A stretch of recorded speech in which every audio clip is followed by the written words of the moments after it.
दिवाकर पुष्पगिरि तीर्थ प्रणेता आचार्य श्री पुष्पदन सागर जी महाराज एवं परम पूज्य गुरुदेव साधना महोदधि तपाचार्य अंतर्मनः आचार्य श्री प्रसन्न सागर जी गुरुदेव के चरणों में कोटि कोटि नमन करता हूँ। आप सबके भीतर जो दिव्य प्रेम रूपी शक्ति विद्यमान है उसे मैं नमन करता हूँ। मेरा प्रेम स्वीकार करें। साल का आखिरी दिन खट्टी मीठी यादों के साथ में ऐतिहासिक और पौराणिक पल को अपने में समेटे हुए अंतिम अनुबद्ध केवली जम्बू स्वामी की निर्वाण स्थली अजितनाथ भगवान का अक्षय क्षेत्र, गीता का उपदेश देने वाले नारायण श्री कृष्ण की जन्मभूमि, श्री रामचंद्र जी के लघु भ्राता राजा शत्रुघ्न ने जहाँ पर राज्य किया, ऐसी ये मथुरा नगरी जहाँ महामारी फैलने पर सप्त चारण रिद्धिधारी मुनियों का आगमन और महामारी रोग से नगरी का मुक्त होना, शांति विधान का शुभारंभ होना, इस नगरी में ऐसी परम पावन ये भूमि जिसकी हम यदि आज भी वंदना करते हैं, यहाँ पर आते हैं, दर्शन करते हैं तो लोगों के कष्ट को निवारण करने में सहायक है।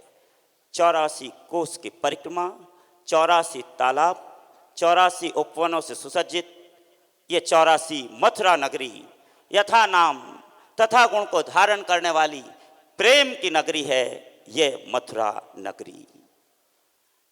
ये वर्ष 2020 को लेकर के आया बिल्कुल IPL की तरह है।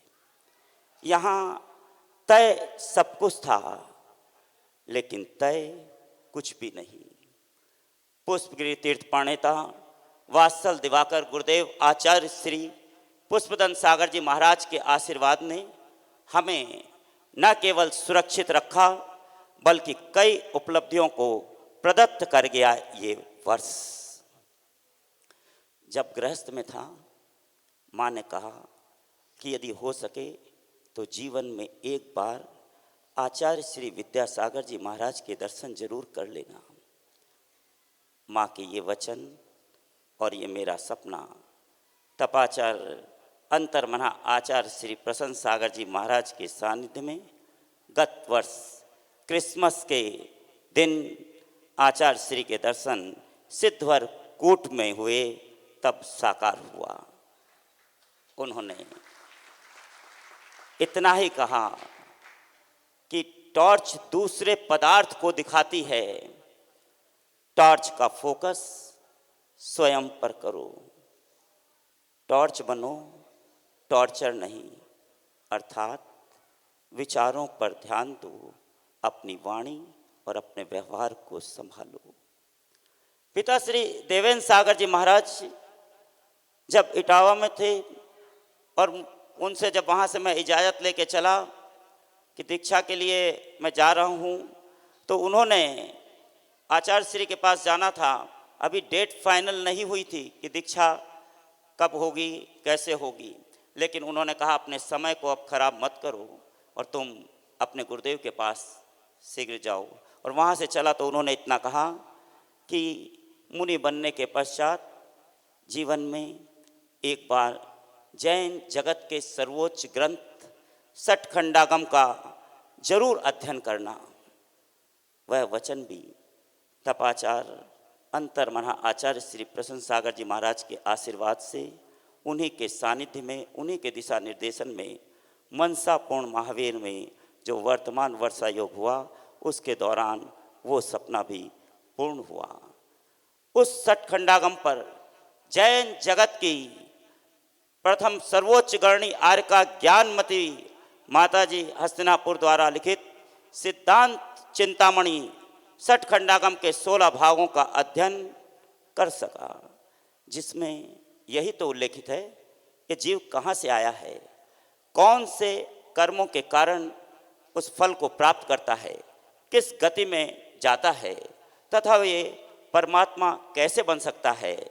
आत्मा से परमात्मा बनने की यात्रा संपूर्ण लोक को बताने वाला ऐसे सठ खंडागम ये ग्रंथ निश्चित रूप से जीवन में एक बार जरूर किसी आचार्य के सानिध्य में अध्ययन करना चाहिए। वहीं पर कोरोना महामारी ने लॉकडाउन के समय में हस्तिनापुर में आरिका चंद्रामती माता जी, जिन्हें हम मौसी माता जी कहते हैं, ने बताया कि अपने कृत्य कर्मों को कैसे करें। मैं आपसे कहना चाहता हूं कि आप भी एक बार अपने जीवन में हस्तिनापुर जाकर गढ़नी आरिका ज्ञानमती माता जी एवं आरिका चंद्रामती मौसी माता जी के जरूर दर्शन कर लेना और जान लेना घर परिवार में रहते हुए हम अपने जीवन को कैसे सार्थक करें। कई प्रश्नों का उत्तर केवल समय के पास होता है, इसलिए उचित समय की प्रतीक्षा करो। हारने ना देना मेरे प्रभु, कठिन इम्तिहान है, जीत में ही प्रभु हम दोनों का मान है, क्योंकि आपके भरोसे हूं मैं, मेरी यही प्रार्थना है। कभी कभी लोग कहते हैं इतनी पूजा पाठ, इतनी भक्ति आराधना, और इस कोरोना महामारी के समय में, इस समस्या के समय में तुम्हारा भगवान उसने क्या किया तुम्हें, तुम्हारे लिए तुम्हें क्या दिया। आपका कहना ठीक है, परमात्मा की शक्ति पर प्रश्न चिन्ह लगाते हैं। ये यूनिवर्सल ट्रुथ है। आप ये मत मानो कि भगवान दुख दूर कर देते हैं, वरन भगवान दुख को झेलने की ताकत दे देते हैं।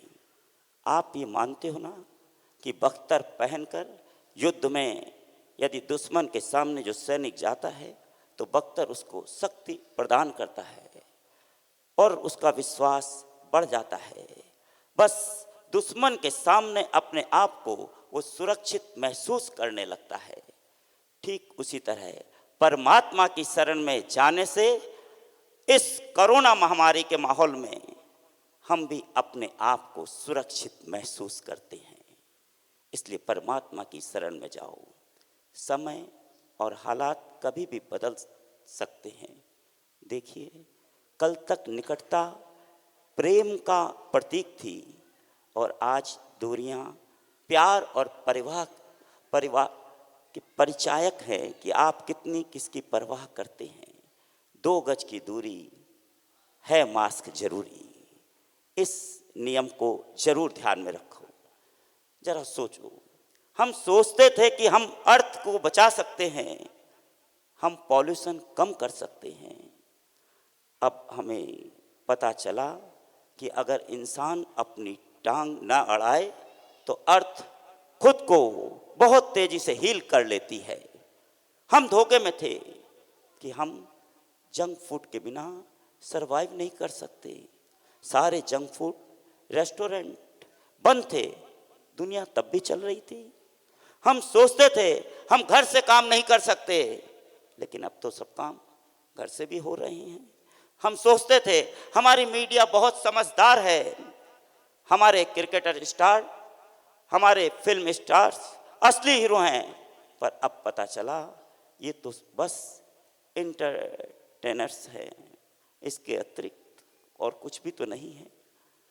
हमें लगता था तेल बहुत कीमती है, लेकिन अब हमें पता चला कि हमारे बिना तेल की कोई कीमत नहीं है। चिड़ियाघर के जानवरों को देख करके हम खुश होते थे, जब हम पिंजरे में बंद हुआ तब पता चला कि इन जानवरों को कैसा लगता होगा। हम सोचते थे कि शॉपिंग मॉल्स बंद हो जाएंगे तो दुनिया रुक जाएगी। मॉल शॉप सब बंद थे, लेकिन दुनिया तब भी चल रही थी। देर रात तक चाय की होटल पर टाइम वेस्ट नहीं कर रहे थे और दुनिया तब भी चल रही थी। फर्क पड़ा नकली जिंदगी को, आर्टिफिशियल लाइफ को, असली जिंदगी को कोई फर्क नहीं पड़ा। जिंदगी में फिजूल खर्ची बंद हो गई। आप अपने परिवार के साथ टाइम बिता रहे हो, आंगन में बच्चे खेल रहे हैं, फूल अब भी खिल रहे हैं, नदियां अब भी बह रही हैं, बल्कि पहले से ज़्यादा साफ होकर के बह रही हैं। गाय अब भी दूध दे रही है, खेतों में सब्जियां अब भी आ रही हैं और आपके घरों तक सब चीज़ें पहुंच रही है। हमें एहसास था कि हम धोखे में थे, यही तो गलतियां थी। परमात्मा ने क्या दिया? Damage control. इसीलिए तो है ये प्रतिक्रमण, जो कि डैमेज कंट्रोल करने की ताकत देता है। परिस्थितियां कुछ भी हो, खड़े डट कर खड़े रहना चाहिए। सही समय आने पर खट्टी केरी भी मीठे आम में तब्दील हो जाती है, परिवर्तित हो जाती है। और ये वर्ष कोरोना को समर्पित हो गया। पैर से कांटा निकल जाए तो चलने में मजा आ जाता है, और मन से अहंकार निकल जाए तो जीवन जीने में मजा आ जाता है। चलने वाले पैरों में कितना फर्क है, एक आगे है एक पीछे है, पर न तो आगे वाले को अपमान है और न पीछे वाले को अपमान, क्योंकि उन्हें पता होता है कि पल भर में ये बदलने वाला है। इसी को तो जिंदगी कहते हैं। निश्चित तौर से आपके साथ किसी ने गलत व्यवहार किया, कुछ गलत कह दिया, फिर भी ईर्ष्या के नाम पर, प्रतिस्पर्धा के नाम पर तुम्हारे साथ बदतमीजी की। तुम गलत नहीं थे, पर अभी क्या है वह याद करके अभी तक तुम क्या कहना चाहते हो? इतनी सारी सास, इतनी सारी बहुएं जो भी सुन रहे हैं, देख रहे हैं, उपस्थित हैं, विचार करना। कभी किसी बहू ने कुछ गलत कह दिया, सास उसको लेकर के बैठ गई कि मेरी बहू गलत है। कभी किसी सास ने गलत कर दिया, बहू उसको लेकर के बैठ गई कि मेरी सास गलत है। रिमेंबरिंग के क्षेत्र में ये गलत मेमोरी को लेकर के कब तक बैठे हो? क्यों? इस बात को ध्यान में रखो। रिमेंबरिंग के क्षेत्र में जो अमीर नहीं होगा उसकी मौत बिगड़ जाएगी, क्योंकि इस प्रतिक्रमण का महत्वपूर्ण सूत्र है समाहि मरणम हो मध्यम।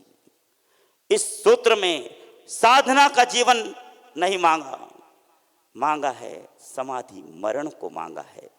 मौत के समय आपके पास सिर्फ मेमोरी होगी और कुछ भी नहीं।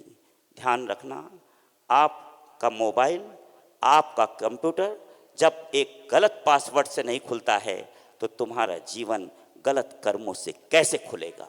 स्वर्ग मोक्ष के द्वार कैसे खुलेंगे? इसलिए अपनी मेमोरी को क्लियर करो। तुम सबको माफ़ कर देना। इस वर्ष में माफ़ नहीं कर सकते हो तो इतना जरूर कर लेना, अपने परिवार वालों को जिन्होंने तुम्हारे प्रति कुछ भी गलत किया हो उन्हें माफ़ कर देना। वे तुम्हें माफ़ करें या ना करें, लेकिन अपनी तरफ से क्लियर जरूर हो जाना। क्लियर व्यवहार अंतर्मना का स्पष्ट रूप से कहना है। अंतर्मना हमें स्वयं से लड़ने की प्रेरणा देते हैं।